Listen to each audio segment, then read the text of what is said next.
ગાંધીનગરમાં આયોજિત એસપીજીની ચિંતન સભામાં પૂર્વ નાયબ મુખ્યમંત્રી નીતિન પટેલ દ્વારા એક મોટું નિવેદન આપવામાં આવ્યું છે। પાટીદારની દીકરી હોય તો કોઈપણ વ્યક્તિને છેડતી કરતા પહેલા વિચાર આપવો જોઈએ તેમ જણાવ્યું।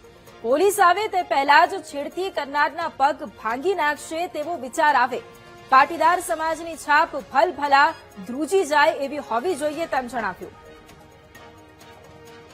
કે આપણે બધા સરદાર પટેલના વારસદારો છીએ અને સૌનો સાથ, સૌનો વિકાસ, સૌનો વિશ્વાસ અને સૌનો પ્રયાસ એકલા આ એસપીજી વાળા કરશે અને હું ઘેર બેસી એવું નહીં।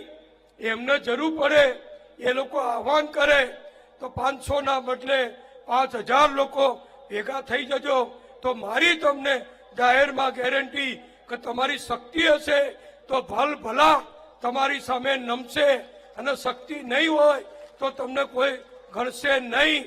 શક્તિથી જ સામર્થ્ય મળે છે અને સામર્થ્યથી જ આપણને સફળતા મળે છે। બધી જ જગ્યાએ આપણો સમાજ ઉમિયા માતાજીના અને ખોડલ માતાજીના આશીર્વાદથી ખૂબ પ્રગતિ કરે છે।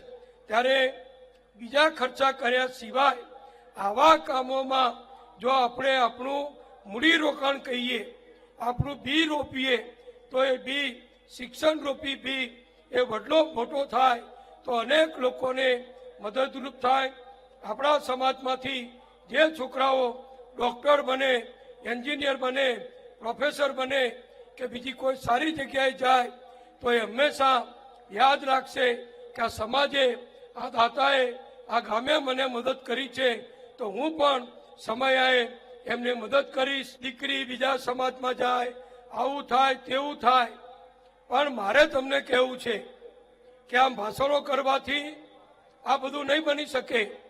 આપણા સમાજની તાકાત, એકતા, સંગઠન એવું મજબૂત બનાવો કે કોઈ પણ વ્યાજે ધીરનાર 2-5% આપણા પરિવારના છોકરા છોકરીઓ પાસે, એટલે છોકરાઓ જ હોય મોટે ભાગે, એમને વ્યાજે પૈસા આપે, 5 લાખ આપ્યા હોય 25-30 લાખ વસૂલ કરી લે તોય એનો વ્યાજનો ઘોડો ચાલુ ને ચાલુ રાખે અને ના છૂટકે આપણા છોકરાઓને આપઘાત કરવો પડે।